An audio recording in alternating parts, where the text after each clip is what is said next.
Hi guys, this is Ryan Wilmot with CelloChallenges.com, and in this video I'm going to be talking to the intermediate players about their cello challenge. Now, I don't feel like you need a lot of instruction if you're an intermediate player. You probably have a good idea about how to learn pieces on the instrument. While you still probably need some direction from a teacher, chances are you have the requisite skills necessary in order to accomplish a task like this one. So on the sheet it says a week. You could probably learn this opening line here in a week span. But if you want to divide it into 2 weeks, that's fine, because this cello challenge will last for 2 weeks. So you have plenty of time to learn this. And the way I suggested dividing it up is simply, numbering measures here. So this is measure 1, this is measure 2. Disclaimer, this is not really measures 1, 2, 3, and 4 in the concerto, but in terms of our music that we're looking at directly here, I'm just giving a number for each one of these measures. Now this is measure 7. Now this is, where's it? Measure 8, measure 9, and measure 10. So we have 10 total measures. If we wanted to divide up our practice time, we could just do day 1. We're only going to learn measures 1 through 3, right? That's day 1 practice. And then we say we learn day 2, measures 4 through 6. And then we could just, bar these all together. We can learn those all at once, or we can maybe just learn 2 of these together, 7 and 8 on day 3. And 9 through 10, we could do day 4. And then, of course, we can review and combine all these days together onto one final 5th day and just cover all of the music there. But that way we don't get overwhelmed with the music, and we don't spend a ton of time learning something that's more supplemental to our normal learning. Because I had never intended these cello challenges to become the primary focus of any one student. This is just more something to do on the side. So if you find that this is getting in the way of your normal practice, you can discontinue it, of course. But I do think this is also a nice opportunity to expand your way of approaching making music.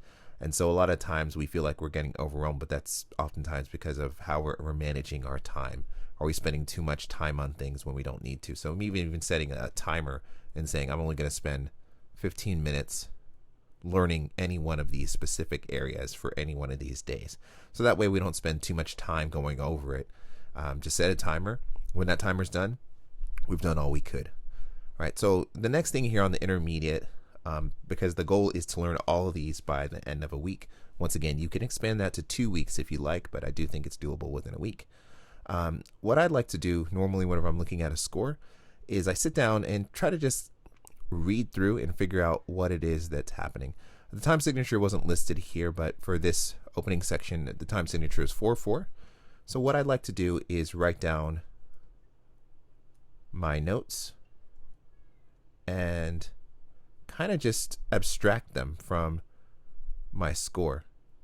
So right now I'm writing down the notes that appear up there for the opening passage, and I have a half note, right? So that's measure 1. Measure 1 is the exact same thing as measure 2, so I'm not going to write that. Next I have measure 3 with the dotted 8th note followed by a 16th note.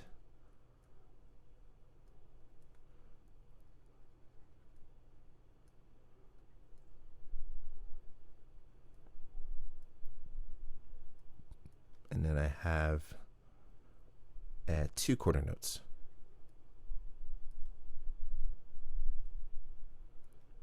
And it's so easy to get overwhelmed sometimes when we're presented with something new that's a bar line. Sorry, it's all shaky. And then we have, let's see, 1 quarter note, 2 quarter notes, 3 quarter notes, and 4 quarter notes. Right, so now we have the workings of this first day 1 practice, just rhythmically. Right, so even if we wanted to divide up our days into specific practice for things, we could do that. But here, we have the rhythms, and since you guys are intermediate players, I'm pretty sure you should know this already about how to count these. But what I normally do is I subdivide everything. So 1E and 2E and 3E and then right, 4 all the way to the end. So 1E and so this opening passage is 1E and 2E and 3E and 4E and then do the same thing for these. Dum dum dum dum dum dum dum dum dum dum dum. Right. If we haven't listened to the Dvorak Cello Concerto, the opening, I think now is a perfect opportunity to do that, because you can see a little bit more clearly without looking at the notes from the score, just looking at the rhythm to understand what's actually happening. The rhythm isn't as complex whenever we abstract it and isolate it. So that's what I like to do for myself, take away the rhythm from the actual score and just study that to make sure I completely understand it. And then you can even just practice singing it with a click track. And if we had a click, I said click track with metronome, right? 1, 2, 3, 4. Da da da da da da da da da da da da da da da da da, right? Notice I'm missing a whole measure here because I didn't bother replicating this one right here, number 2. But this happens 2 times. So da da da da da da da da, right? If we can just isolate those rhythms by themselves, then we can learn a lot about the music really quickly. Because now we're not worried so much about the actual names of the notes. We got the rhythm down. Once we get the rhythm, then we can plug that rhythm into the notes that we see on the score. And so I'm sure you're aware, since you're an intermediate player, but we have that B that starts us off, right? That B. And what I've seen a lot of times, and I do think this is a good way to do it, I listened to, what's her name? Jacqueline Dupree. I hope I'm saying that correctly. I like her recordings, especially whenever I'm seeing them. I can see her hand. The camera has it angled to the side, and so I'm not looking at the front side of her, but more like her profile. And you can see her hand and kind of how it's shaped whenever she starts. She starts in the first position, so the lowest B that you have on the A string is the one that she's playing. She's not starting off in the D string on the B that happens past, was at 4th position. So she's at the very bottom of the closer towards the scroll on the cello, and she's just getting ready to wail on this thing, because it starts off as forte, right? So it's really, really loud whenever she comes in. It's kind of blaring, and you can hear this in the recording a little bit. She's just above it all. It's intense. But yeah, so we have the B that starts all of this, and then we have the C sharp, D sharp, followed by another B, right? So if you want to find those notes on the cello, now's a good time to do it. And then just plug in your rhythms to it, since you've already learned these opening rhythms. Ba, ba, ba, ba, right? So we would play on the A string all of these notes that we see right here. Now it's important that we keep a loose hand, right? Loose and relaxed. We don't want to feel tense and a lot of pressure as we're approaching this score, especially if you're going to play it for the long haul. Now, of course, with this cello challenge, we're not covering the whole concerto, but really you want to be relaxed and feel comfortable as you're approaching this. Don't tense up. If you notice that you're getting tense when you're playing this, stop, relax, shake out the shoulders, do some stretches, and then get back on the cello. You don't want to feel tense during this. The next rhythms here, right, we have the B followed by the D sharp. So there's going to be an extension on our fingers, right? If we're looking at this, if you can imagine, we have our one finger on the B, and then on C sharp is our 2 finger. So that way that we can get to our 4th finger, right? So our 4th finger is going to be on that D sharp right there. And then we can actually do a slide, get to the F sharp, and then drop down to the E, right there. There's the E. And then we get to the D right here. We drop back down into 1st position. We get the D, and then we get this nice rolling chord that ends on the C natural. So this is C natural right here, right? And that's the rolling chord that we have, the A, the F sharp, and the C. Now, an analysis of these chords would be, I think, useful, especially as you're looking at them. And for myself, what I like to do is actually think about this in terms of feeling rather than just the chords and what they represent. Now, you could definitely, and I do highly suggest that you memorize the chordal structure of this, But for me, a lot of times memorization doesn't work so well when I'm thinking about something specific like a chord name. I'm usually thinking more about how it feels in the moment, like what that chord feels like in my hands versus what it actually is. And so an analysis, once again, would be really useful. But for myself, I like the feeling in my hand and the shape that's represented as I'm doing it. That helps me memorize quicker.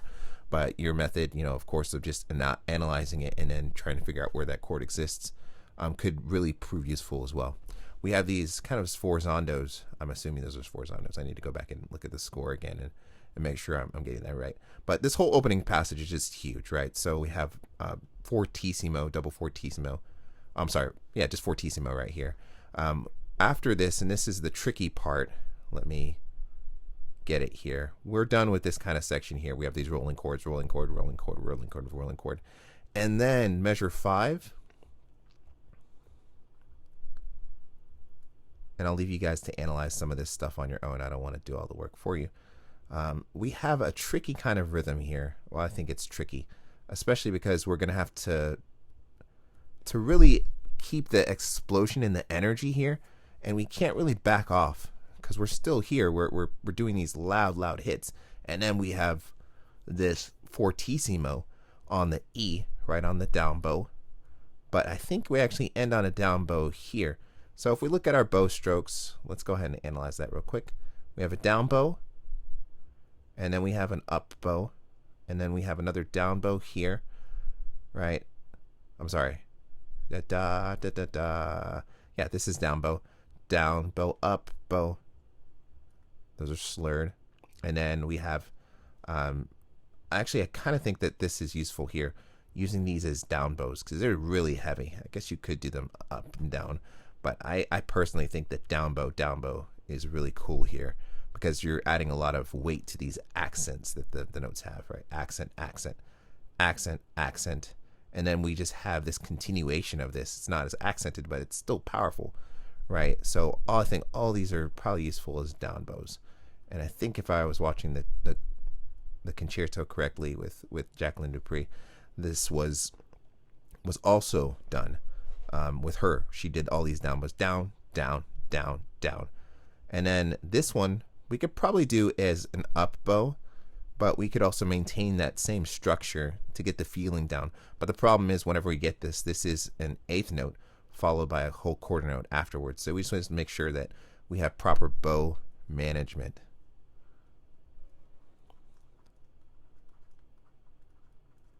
Right? We don't want to run out of our bow, especially as we're moving not really fast through these passages, but we're using a heavy bow, so we don't want to choke the instrument by pressing so hard, but giving it too much weight.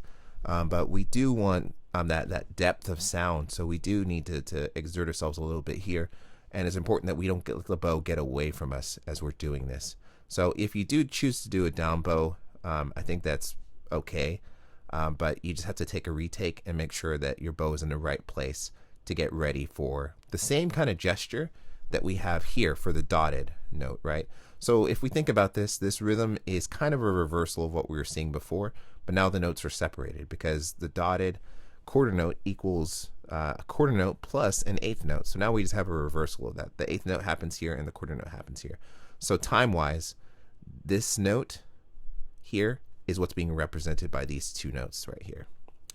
And then we have this nice little da-da again, right? And we've seen this before. We have the 2 16th notes. Those 2 16th notes are separated, so we do have to do the up bow, down bow thing. And then we have an up bow for this one here, right? And notice I'm drawing them all over the place, but in your score, you kind of have it already written there. Right, so as we're looking through this, we're just going to keep some of these things in mind. We want good bow management. We want to be looking at the articulations that are presented to us. Right, we have the accent marks here. We have a slur followed by a staccato marking. So for these passages here, it looks something like that. Right, and then we have those accent marks on those notes, which are drawn right there. And then we have these guys here. If I remember correctly, these are almost like sforzandos. And then you have this kind of acceleration that's happening in terms of like the sound. It's getting bigger and bigger and bigger. It's already big from the beginning. This is forte. And then we have the fortissimo right here, right? So this is really loud at this point. And there's no real backing off here. Throughout the whole thing, we see that. It's just loud. All right, so then we get to these next measures here, which kind of are the same kind of thing that we're dealing with before, right? We have the dotted eighth note, followed by a 16th note. The same thing that we're seeing right here, even though it's rolled, is the same thing that we had right here. And then followed by the two quarter notes, which happen right here. But notice that these two aren't accented, but we still have the crescendo happening. So it's still getting like progressively just loud. Anyways, yeah, these are just really, really loud, almost like accents, the way that you present as forzando. It's a forceful accent, and this is the abbreviation that we have right here. Or in this case, he wrote it like this. Right, so we have these forzandos, accented marks basically for all of these guys. Big chords. They're not hard to make. Just make sure that you're spending some time looking at what each one of those notes, how they're clustered together and what chord they're making. And then this is the really fun part here. I think this is whenever you finally get a chance to kind of take a breather from this heaviness that's happening before, right? So I'm going to go ahead and just draw that out.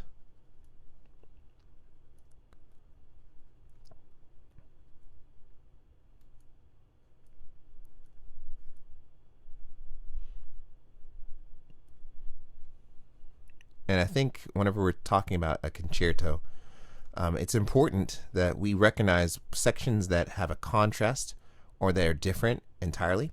If we're listening to the Dvorak Cello Concerto, and I highly recommend, if you haven't done so now, to go ahead and do that, that you spend some time thinking about the character of each little section and passage that's presented.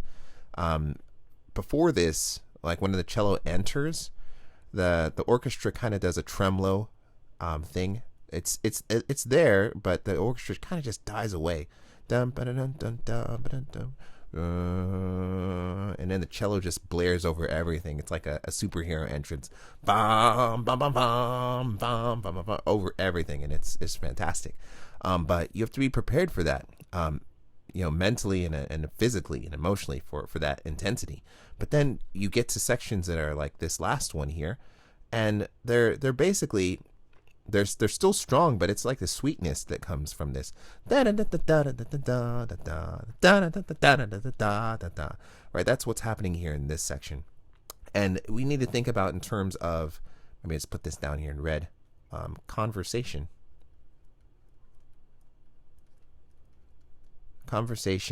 and color and contrast. Right. We have two times this phrase is expressed. It's always expressed by, rhythmically, the exact same thing and the exact same notes. We have 3 16th notes followed by a dotted 16th note, 3 16th notes followed by a dotted 16th note, and then we have these slurred eighth notes, dotted eighth notes followed by a staccato 16th note. Looks like this, right? Let me draw that out. Okay, so we need to find a way to make this come alive. We don't just want replications. Da da da da da da da da da da da da da da da da da da da. We want to make that sound different, right? So if the first one is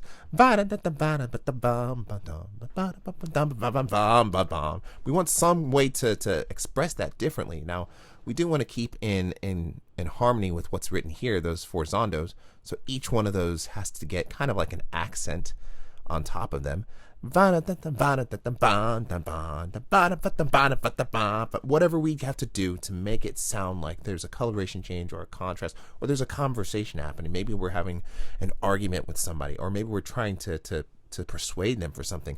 Listen to my story here. Now hear me. Listen to my story. I just want to tell you, right? Whatever we have to do to make this contrast apparent, or have a conversation, even within ourselves and the orchestra, we want to go ahead and try to make that happen.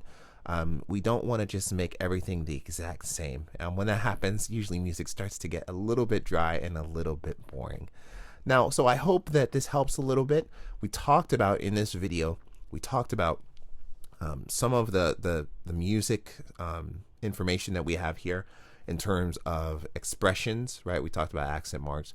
We talked about the rhythms. Primarily, we talked about breaking them up so that we could read them easier. We've kind of dissected a little bit some of the bowing that we could use and the location of these notes as we play them. And we talked about, really, I think this is really valuable here, the days and how we can separate our practice so that we're not practicing everything in one big chunk, but we spend maybe 15 minutes a day. I wrote that before, maybe 15 minutes a day, and we only cover maybe 1 to 3 measures a day, about 1 to 3 measures a day. And if we did that for 2 weeks, we of course would finish out this entire passage and our cello challenge would be complete. And so I'm so glad that you could join me here on this. If you have any questions, feel free. If you have any comments, if you're more experienced cellist and you saw this video and you're like, oh no, that's not how I do things, go ahead and let us know about it. You know, and the great thing about this community is going to be the fact that you have an opportunity to share your experience as a cellist. As you look at this, you can make a video about it, post this, and so use the hashtag cello challenges in your post. That way we can find you on social media on Instagram or Facebook, and you can leave us a comment also too on YouTube on these videos. And if they add value to maybe your studio or anything, feel free to share them, do whatever you like with them.